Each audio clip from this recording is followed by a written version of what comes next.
এক হাতে 3টা ব্লক দেখাবো, যেমন গেদাম বাড়ে উঁচুকে ব্লক, চতুর্থকে গেদাম বাড়াই, গেদাম বাড়াই উঁচুকে ব্লক, চতুর্থকে আগে ওকে গেদাম বাড়াই,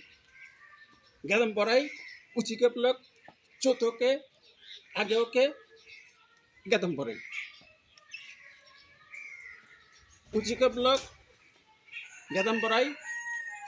উঁচুকে ব্লক আগে ওকে গেদাম বাড়াই। এখন দেখাবো এরকম এক হাতে 3টা ব্লক, যেমন 1 2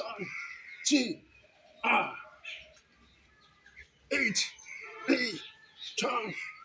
10 10 8 9 10 10 8 8 9 10 10 Amen.